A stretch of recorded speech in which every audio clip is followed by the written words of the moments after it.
After separating the equipment and leaving the respective parts of the laptop end, all I've done is then carried these 3 bits over to the sight screen. Now obviously our sight screens are away for the winter currently, hence being at the edge of the ground, not over there, but the concept is exactly the same.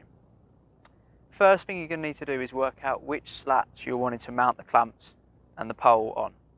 Now bear in mind, if you want to go directly behind the umpire's head, you'll have to line it up, work out which side. However, if you've only got quite a low sight screen or it's a very windy day and the pole's a little bit lower, you might not then see over the umpire's head. So it's going to be trial and error of what you prefer as a club. If it's a little bit lower, you might be better off going to the side of the sight screen and there's a slight angle. If you can get the height, it's a nice still day, so you can allow the pole to extend fully without the wind blowing it everywhere, then by all means go straight behind and you have a really good view. So I'm just going to mount on this one here for simplicity today. So the first thing I'm going to do is get out my bottom and middle clamps. Okay, so the top hook I'm just going to leave to the side.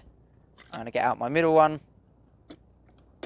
and then my bottom one. So again, please note the bottom one has this little part on the bottom, believe it or not. Now, all we're going to do is we're going to mount this on the bottom of the slat. So if you just loosen this bolt off, if I just show you there, we need to get some space in between here to push this back to allow the slat to fit between there. Okay, so I'm just going to unscrew this bolt. Okay, that will allow me to push that through and then the slat would go in there. Okay, so I'm going to pop that on there, push it back and then slide it on, making sure I push that all the way in. Okay, once that's in, we can then just tighten up that bolt and that will then secure it to the sight screen. Okay, there's no need to do anything ridiculously tight. You'll be able to tell once it's on there firm enough. Okay, now the concept of this kit is the bottom of the pole would then sit in this clamp. Now your middle clamp needs to go anywhere between the bottom one and where this section starts. Okay, so I'd go just below the top section as you can.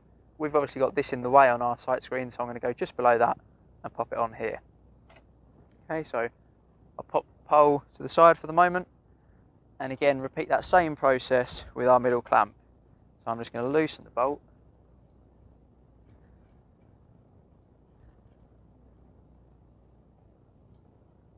Okay, walk over to the sight screen, remember which height I want to place it at, pop it on there and then again tighten that bolt back up to secure it to the sight screen. And I'll loosen the wing nut on here just to open this clamp up. And I'm just going to check that the pole fits in like so. Okay, so I'm happy for that. So that's probably a good point to stop. Check everything's in line, make sure your pole fits in, and then we'll be ready to move on to the next step.